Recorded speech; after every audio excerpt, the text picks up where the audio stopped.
Good day, Crime Talk aficionados. The Lasso Rapist has been arrested in New York City. Why do you get less time for an attempt charge because you failed? A 47-year-old cold case has been solved, and a rock-throwing teen that killed a woman has pled guilty. What does he have to do to get his deal? A video that no one's really sure why this woman did what she did. I don't know, it just lets you say WTF.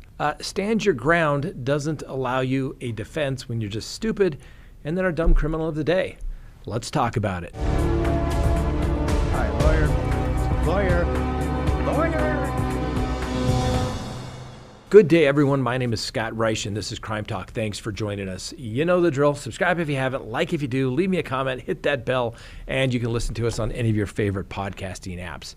So let's go ahead and get to the docket today for May 13th of 2024. So let's open the record, and first, that's right, the Lasso Rapist. The man arrested in the horrific caught-on-camera attack in which a woman was lassoed with a belt from behind, dragged unconscious, and then sexually assaulted with some eerie precision. That's what the police are saying. Now, they're speaking off the record, but the police are saying this was just too clean. Nobody does it this systematically the first time. First time, they would make a mistake, and this guy didn't make any. This guy, Keyshawn Parks, was charged with first-degree rape, assault, strangulation, sex abuse, public lewdness, and harassment. Now, he had his head low and was wearing a white Tyvek suit when he was walked by two detectives from the Special Victims Division unit to a car and taken to the Bronx Criminal Court. Needless to say, he didn't answer any questions from the reporters as he was walking out. Now, this guy has 2 prior public arrests, just like I figured he would, but a little surprising. One goes back to October of 2018, where he was charged with third-degree assault and criminal mischief in the Bronx for allegedly hitting a 46-year-old woman during an argument and jumping on top of her. He punched her once in the head, causing a lump. According to the arrest records, he also allegedly threw her phone at a lamp, breaking the light. Now, back in 2013, he was also charged with theft of services for allegedly entering the rear of an MTA bus without paying, and police were unable to say if he has any sealed arrests. I figured he would have some arrests, probably a little more severe. Now, they are saying that public arrests. So maybe he's got a juvenile history, but this guy is 49 years old. What is he doing out lassoing women? I don't know. But this is where things get a little weird, is the victim was brought to the hospital and she's in stable condition. However, at some point, she allegedly stopped cooperating with the police. In New York City, as of May 5th, a total of 511 rapes have been reported throughout the city. That is the same total as they had during the same time in the previous year. 511 reported, ladies and gentlemen. Think about the numbers that haven't been reported. All right, next on the docket. Why should somebody get a better deal because they attempted to kill somebody? They were just not good at it and they didn't succeed, right? Obviously, if you succeed at murder, you get life in prison in most cases. If you do attempted murder, let's say you get 16 to 48 years. Let's say, for example, you attempt to murder somebody, but you fail miserably at it. Well, then you're only charged with attempted murder, and you get 16 to 48.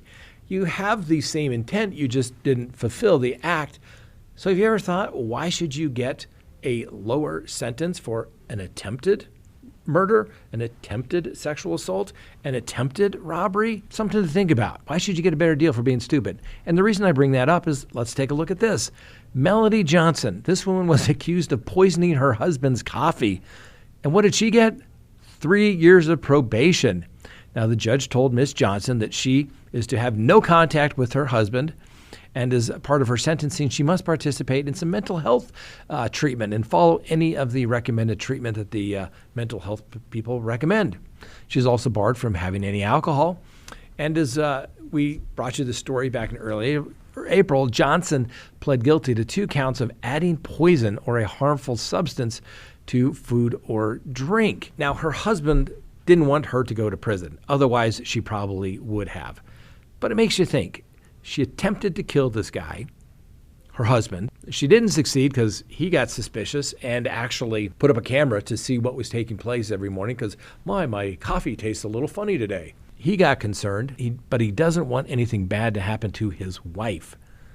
It's an attempted murder. Had she succeeded, it would be murder. I don't know, ladies and gentlemen. Let me know what you think. Is it so simple? I mean, I've only been doing this for a couple of decades.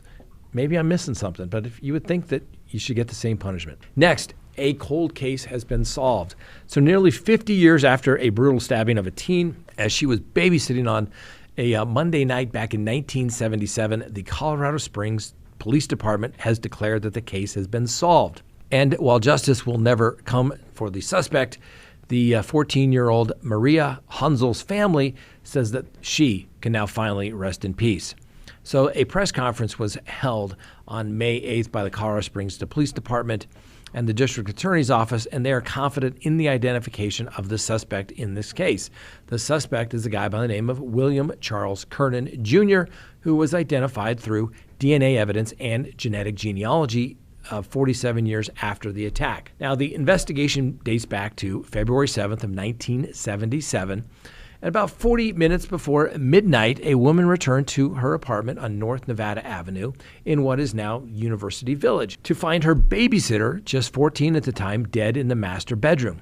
The women's two children, ages 6 and 8, were home at the time of the attack, but were thankfully unharmed and asleep, and their mother discovered Hansel's body. Now, police obviously were called. They found Hansel's body dressed in a blue jumpsuit, dead of multiple stab wounds to her neck and chest, and her death was ultimately ruled a homicide. At the time, the Colorado Springs Police Department conducted a thorough investigation, including interviews, did a lot of reports, and the collection of evidence, including the blood sample from Hansel's clothing that did not appear to belong to her. As technology progressed, obviously, a profile was built from the blood sample confirming that it belonged to a man, though no match was found for the DNA. Despite being tested again, several potential suspects being submitted to the CODIS system, which is the Combined DNA Index system, where if you're convicted of a felony, your DNA will go to that system.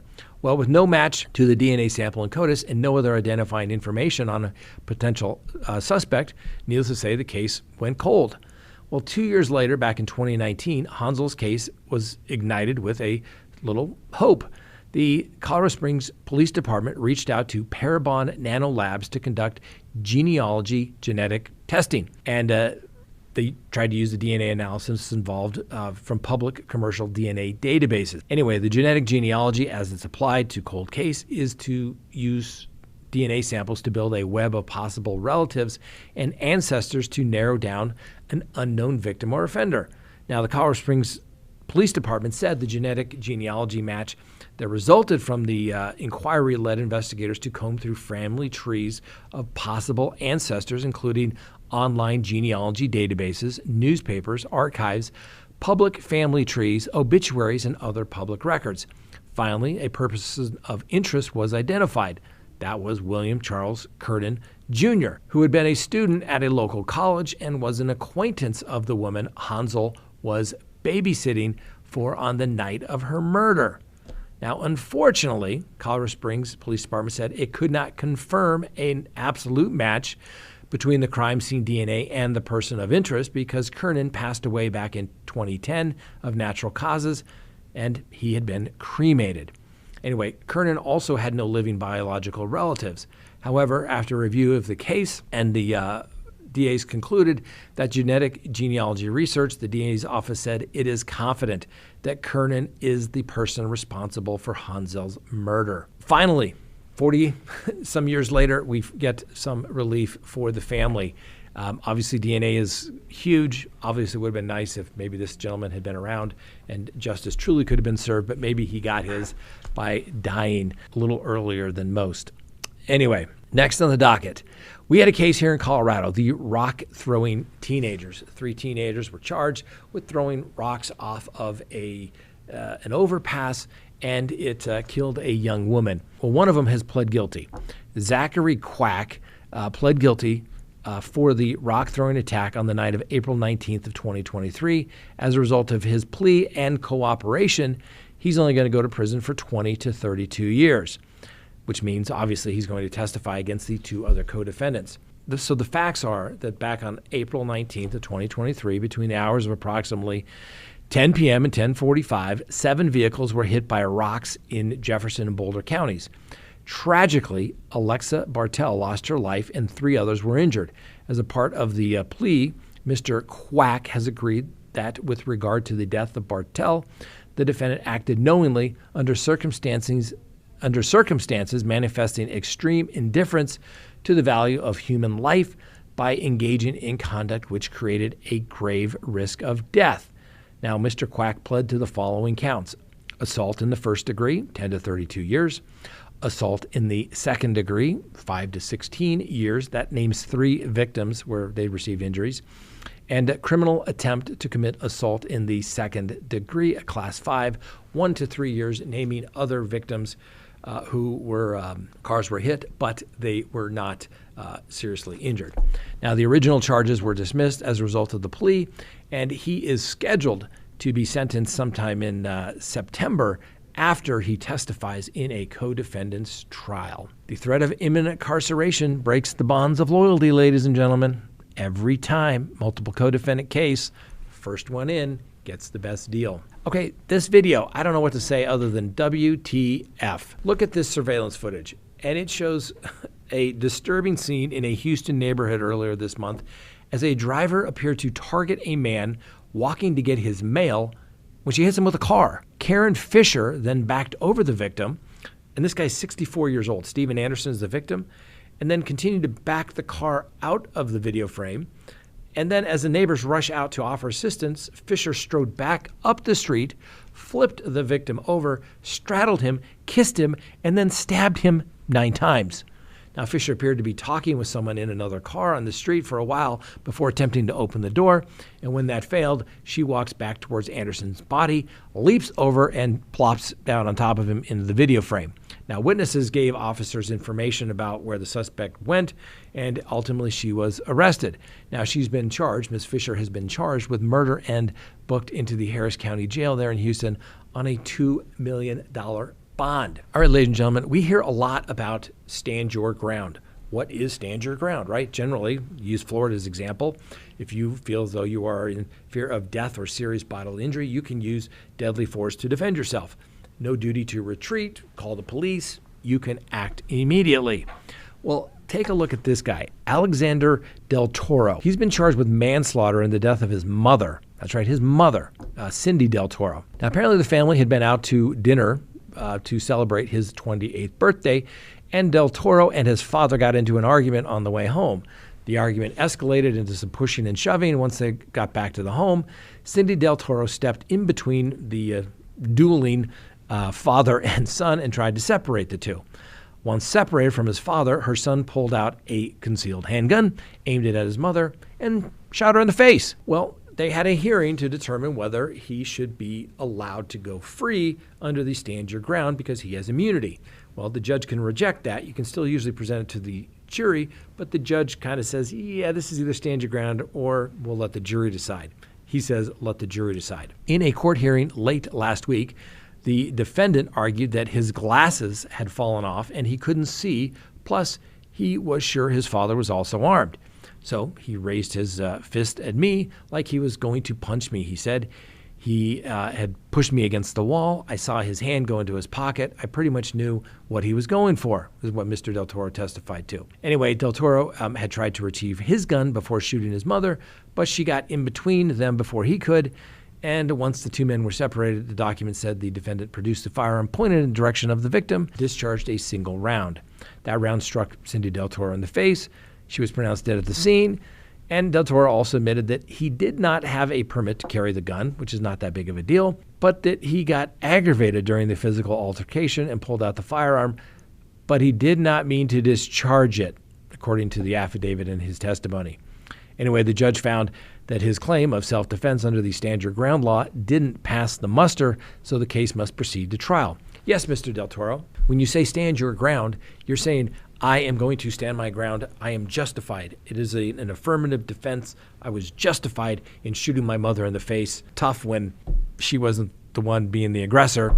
And on top of that, you say you didn't mean to shoot. Stand your ground is you're saying, I meant to shoot. I meant to do this. He's charged with manslaughter. You killed your mom. Take the plea. Please Go to crimetalksearch.com, sign up for a background subscription service. You'll be happy you did. If there's anyone out there you were ever curious about what was in their background, now is the time to do it. If you're going to get involved with somebody, now is the time to do it. When you go to crimetalksearch.com, you put in the name, literally millions of public records are searched, and a report is generated. And it's going to give you a report. If they have multiple social media accounts, you're going to find it. If they have multiple phone numbers, multiple email addresses, it's going to be found. And more importantly, you're going to get information regarding criminal history. Hopefully the person you're searching has none whatsoever. But if it's there, it's going to be found. You're going to get everything you'd want to know, whether you're going into business or whether you're going into a personal relationship. You're going to be able to find out the information you want to know. So go to crimetalksearch.com, sign up today. You'll be happy you did. And finally today, our dumb criminal of the day. This guy had an extensive cocktail of party drugs and then decided it'd be a good idea to attack a cop at a music festival. And what did he do to the cop? Oh, he bit a large chunk from the officer's head, exposing the victim's skull. That's pretty serious. Anyway, the late night disturbance at the Soul Festival Music and Arts Festival in Ponce de Leon, Florida, the police came across Mr. James Michael Anderson, our dumb criminal of the day. Well, Mr. Anderson reportedly admitted using some LSD, little ketamine, some shrooms, a little ecstasy, and throwing a little PCP on top of that. No wonder why he's not sure what's going on. Anyway, the 6'1", 280-pound Mr. Anderson, who was a volunteer at the festival, attacked a male cop from behind and tried to dislodge his firearm from its holster. It was during that confrontation when Mr. Anderson bit the deputy and removed a large portion of flesh, exposing the skull bone.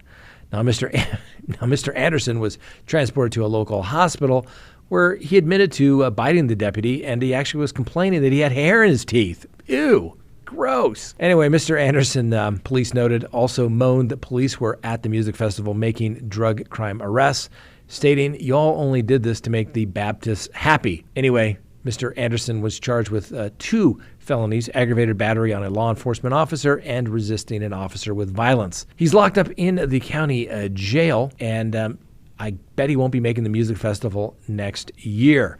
Now, the officer that was bitten has been treated and released, and the prosecutors are filing a motion seeking court-ordered tests to determine whether Anderson's alleged biting could have exposed cops to various blood-borne pathogens. Mr. Anderson, you are our dumb criminal of the day.